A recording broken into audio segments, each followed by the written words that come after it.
जय हिंद दोस्तों, स्वागत है आप सभी का आपके अपने YouTube चैनल जैकपुर पे। तो बहुत वेरी वेरी इंपॉर्टेंट वीडियो होने वाला है आप लोगों के लिए, क्योंकि आप लोगों का जो अर्धवार्षिक परीक्षा है ऐसे 1 का एग्ज़ाम है वो काफ़ी नज़दीक आ चुका है। और आज के इस वीडियो में हम लोग वेरी फास्ट रिवीजन करने वाले हैं और 10 मिनट के अंदर में आपको लगभग 40 क्वेश्चन आप लोगों का रिवीजन करवा देंगे। तो वीडियो काफ़ी इंपॉर्टेंट है, शुरू से लेकर अंत तक बने रहना है। साथ ही साथ आपने अभी तक हमारे चैनल को सब्सक्राइब नहीं किया है तो सब्सक्राइब कर लीजिएगा परीक्षा की तैयारी हेतु, और हमारे दिए गए नंबर पे एक मैसेज करके व्हाट्सएप पे अपने व्हाट्सएप ग्रुप को जरूर ज्वाइन कर लीजिएगा। तो चलिए शुरू करते हैं। सबसे पहला सवाल आपके स्क्रीन पर आ चुका है। सबसे पहले सवाल में आपसे बोला गया है कि मेसोपोटामिया की जो पहली ज्ञात भाषा है वो क्या थी। तो देखिए सही जवाब हो जाएगा इसका सुमेरियन। क्या हो जाएगा? सुमेरियन। ठीक है, वीडियोस को पूरा वॉच करना है, 1 से 2 बार वीडियोस को ज़रूर देखें। कोई भी नोट्स उतारने की ज़रूरत नहीं है, कोई भी सवाल उतारने की ज़रूरत नहीं है।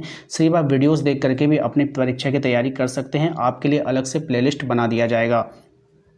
चलिए दूसरे सवाल पे आते हैं। हमारा दूसरा सवाल है कि मेसोपोटामिया में पुरातत्व खोजने की शुरुआत कब से प्रारंभ हुई। इसकी शुरुआत हुई थी आपका 1840 में। ऑप्शन नंबर डी इसका करेक्ट आंसर होगा।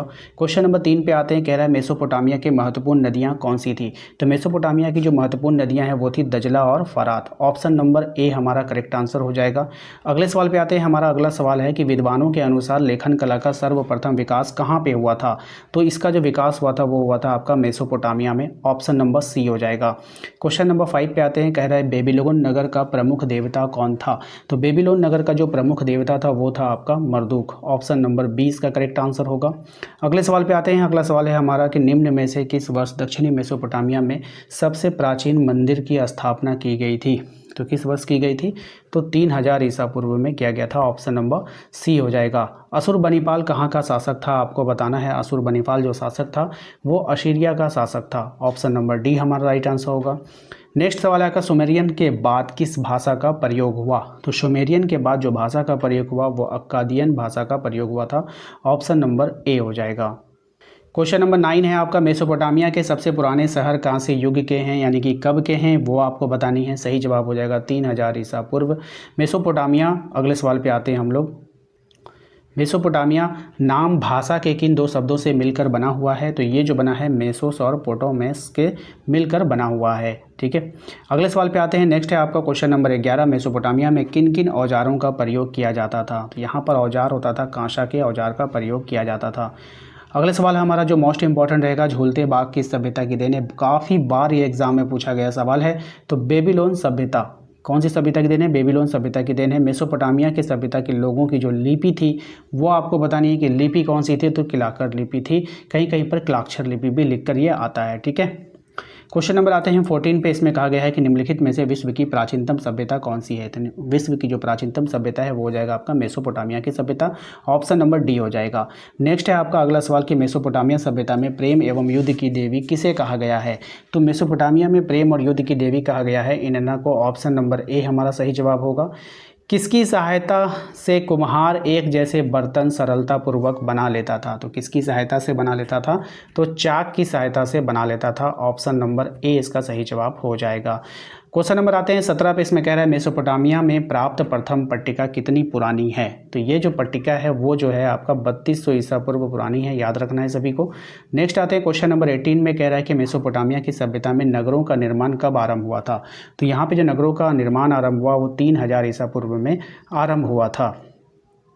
क्वेश्चन नंबर आते हैं 19 में। इसमें कह रहा है कि व्यापार के लिए विश्व मार्ग के रूप में किसको प्रधानता मिली।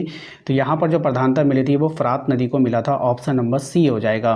क्वेश्चन नंबर आते हैं 20 पे। इसमें कह रहा है मारी नगर की राजधानी के रूप में कब उभरा था। अब ये जो मारी नगर है ये राजधानी के रूप में उभरा था सन 2000 ईसा पूर्व में। ठीक है, तो इसको ध्यान में रखना है। किलाकर लिपि के अक्षरों को कब पहचाना गया था, ये काफ़ी अच्छा सवाल है। तो इसका जो राइट आंसर हो जाएगा वो हो जाएगा आपका 1850 में। ऑप्शन नंबर ए इसका सही जवाब होगा। क्वेश्चन नंबर आते हैं हम लोग 22 में। कह रहा है आपसे कि दक्षिणी मेसोपोटामिया की सबसे प्राचीन मंदिर की स्थापना कब की गई थी। तो यह किया गया था 5000 ईसा पूर्व में। ऑप्शन नंबर सी हो जाएगा। क्वेश्चन नंबर आता है 23 में। कह रहा है मेसोपोटामिया में किस चीज़ की कमी थी, यानी कि वहाँ क्या चीज़ की कमी थी आपको बताना है। तो खनिज संसाधन का वहाँ पर क्या था, कमी था। अगले सवाल पे आते हैं कि मेसोपोटामिया के लोग किस चीज़ पर लिखा करते थे। ये लोग जो लिखा करते थे वो मिट्टी की पट्टिकाओं पर लिखा करते थे। ऑप्शन नंबर बी इसका यहाँ पे करेक्ट आंसर होगा। होगा। नेक्स्ट आते हैं अगले सवाल पे, कह रहा है उर शब्द किस देवता के लिए प्रयोग किया जाता था। अब ये जो उर शब्द है वो कौन से देवता के लिए प्रयोग किया जाता था आपको बतानी है। सही जवाब हो जाएगा आपका ऑप्शन नंबर सी, चंद्रदेव के लिए प्रयोग किया जाता था। क्वेश्चन नंबर आते हैं 26 में, कहा गया है आपसे कि मेसोपोटामिया की भौगोलिक दृष्टि से कौन सा भाग रेगिस्तान से घिरा हुआ है। तो कौन सा भाग घिरा हुआ है, तो दक्षिणी भाग जो है वो रेगिस्तान से घिरा हुआ है। क्वेश्चन नंबर आते हैं 27 में, कह रहा है मेसोपोटामिया के लोगों ने एक वर्ष को कितने महीने में बांट रखा था। तो यहाँ पर जो ये लोग बांट रखा था, इसका जो राइट आंसर हो जाएगा वो हो जाएगा आपका 12 महीने में बांट रखा था। क्वेश्चन नंबर आते हैं 28 में, देखिए कहा गया है कि मेसोपोटामिया के उत्तर में किस तरह के घास के मैदान पाए जाते थे। राइट आंसर हो जाएगा इसका स्टेपी घास के मैदान, ऑप्शन नंबर डी हो जाएगा। नेक्स्ट है जिगुरत का संबंध किस सभ्यता से था। ये भी सवाल काफ़ी अच्छा है, तो मेसोपोटामिया से था, ऑप्शन नंबर ए इसका करेक्ट आंसर हो जाएगा। षष्ठ दार्शनिक प्रणाली का आविष्कार किस सभ्यता में हुआ है आपको बतानी है। सही जवाब हो जाएगा इसका सुमेरियन सभ्यता में, ऑप्शन नंबर ए इसका करेक्ट आंसर होगा। अगले सवाल पे आते हैं। क्वेश्चन नंबर 31 में देखिए कहा गया है कि गिलगेमिश महाकाव्य का संबंध किससे है। तो गिलगेमिश महाकाव्य का जो संबंध है वो मेसोपोटामिया से है, ऑप्शन नंबर बी हो जाएगा। नेक्स्ट सवाल पे आते हैं कि शहरी जीवन की शुरुआत सर्वप्रथम कहाँ हुई थी। तो शहरी जीवन की जो शुरुआत हुई थी वो मेसोपोटामिया में हुई थी, ऑप्शन नंबर सी हो जाएगा। क्वेश्चन नंबर आते हैं 33 में, देखिए कहा गया है कि मेसोपोटामिया की प्रमुख फसल कौन सी थी। तो मेसोपोटामिया की जो प्रमुख फसल थी वो थी आपका गेहूं, ऑप्शन नंबर सी हो जाएगा। नेक्स्ट आते हैं अगले सवाल पे, पीली नदी किसे कहते हैं। अब ये जो पीली नदी है इसको कहते हैं हम लोग वांग नदी को पीली नदी कहा जाता है। क्वेश्चन नंबर आते हैं 35 में, देखिए कहा गया है कि शाही राजधानी के रूप में कौन सा शहर का विकास हुआ था। तो शाही राजधानी के रूप में जो शहर का विकास हुआ था वो था आपका मारी, ऑप्शन नंबर सी हो जाएगा। क्वेश्चन नंबर आता है 36 में, कहा गया है मेसोपोटामिया में एक पत्थर की मुद्रा बनाने वाले पत्थर घिसने के लिए किस धातु के औजार की जरूरत पड़ती थी। राइट आंसर हो जाएगा आपका कांसा, ऑप्शन नंबर बी हो जाएगा। अरामाइक भाषा किससे मिलती जुलती है आपको बतानी है। तो ये जो मिलती है हिब्रू भाषा से, ऑप्शन नंबर डी इसका करेक्ट आंसर होगा। क्वेश्चन नंबर आता है 38 में, कहा गया है कि शिमार क्या है। अब ये जो शिमार है इसके बारे में पहचानना है आपको कि शुमेर ईंटों से बने शहरों की भूमि को शिमार कहा जाता है। नेक्स्ट आते हैं क्वेश्चन नंबर 39 पे, इसमें कहा गया है आपसे बताइए मेसोपोटामिया का जो नाम था किस भाषा के दो शब्दों से बना हुआ है। मेसोपोटामिया जो नाम है वो कौन सी भाषा के दो शब्दों से मिलकर बना हुआ है आपको बतानी है। सही जवाब इसका हो जाएगा आपका ऑप्शन नंबर बी, यूनानी भाषा के।